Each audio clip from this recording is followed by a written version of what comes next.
২-৩ দিন আগেই মেবি একটা আপুর পেজে একটা পোস্ট দেখলাম যে তার পেজ থেকে একটা গাঢ় রঙের কেক খেয়ে একটা বেবিকে নাকি হসপিটালে ভর্তি করতে হয়েছে। আমরা কিন্তু প্রায় সময় ডার্ক কালারের কেকের অর্ডারগুলো নিয়ে থাকি, কারণ অনেক ক্লায়েন্টই তাদের থিমের সাথে ম্যাচ করে ডার্ক কেকগুলো অর্ডার করে থাকেন। হুইপড ক্রিমের ডার্ক কালার আনার জন্য কিন্তু অনেক বেশি কালার ইউজ করতে হয়, মানে এক্সট্রিম লেভেলের কালার আমাদেরকে মিক্স করে একটা ডার্ক কালার আনতে হয়। এত কালার কিন্তু আসলে খাওয়াটা কখনোই ঠিক না। এর জন্য আমরা নিচে হালকা কালারের একটা বেস দিয়ে তারপরে কিন্তু ডার্ক কালার করি, যাতে উপরে ডার্ক কালারটা ফেলে দিয়ে দেন ভিতরে কেকটা খাওয়া যায়। যেহেতু 2 লেয়ারের ক্রিম থাকে তাই কিন্তু উপরে ডার্ক কালারটা ফেলে দিলে খুব বেশি প্রবলেম হয় না। আর বাচ্চাদের কিন্তু এত ডার্ক কালার দেওয়া কখনোই উচিত না, মানে কখনো বলতে ভুলেও না।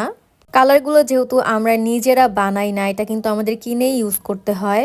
যত ভালো ব্র্যান্ডের ফুড কালারই হোক না কেন, এগুলোকে কিন্তু স্টোর করার জন্য হলো কিছু না কিছু কেমিক্যালস তারা ইউজ করেই থাকে।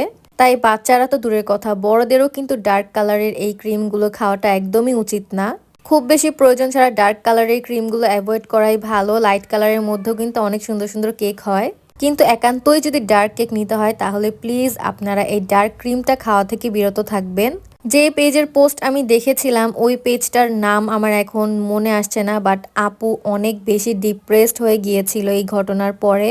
আসলে হওয়াটাই স্বাভাবিক, আমি হলে হয়তো হার্ট অ্যাটাক করে মরেই যেতাম। কারণ আমার কেক খেয়ে একটা বাচ্চা হসপিটালে ভর্তি হবে এটা ভাবলেই তো আমার মাথা ঘুরায়। এটা যে কারোর জন্যই কিন্তু একটা দুঃস্বপ্নের মতো। হয়তো সে না জেনে খেয়েছে বা কোনো একটা প্রবলেম হয়েছে, বাট এটা কিন্তু অনেক বড় একটা ইস্যু হতে পারতো।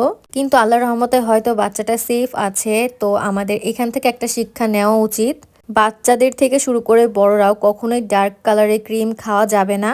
এই বিষয়ে যদিও এর আগে অনেকবারই ভিডিওতে বলা হয়েছে, বাট নতুন করে আরেকবার বললাম, কারণ আমাদের কিন্তু অনেক সময় ডার্ক কেক করতেই হয়। ক্লায়েন্টসরা যেভাবে চায় আমাদের ওভাবেই কাজ করতে হয়। যেমন আজকে এই ডার্ক মেরুন কেকটা করছিলাম, এটা করতেও কিন্তু অনেক পরিমাণে কালার ইউজ করতে হয়েছে, দেন এরকম একটা কালার এসেছে। কালারটা অনেক বেশি প্রিটি ছিল, আর মেরুন কালারের সাথে এই গোল্ডেন কালারটা অনেক বেশি কমপ্লিমেন্ট করছিল। এই কেকটার সাথে ওইদিন এই ফ্লোরাল কেকটাও ছিল।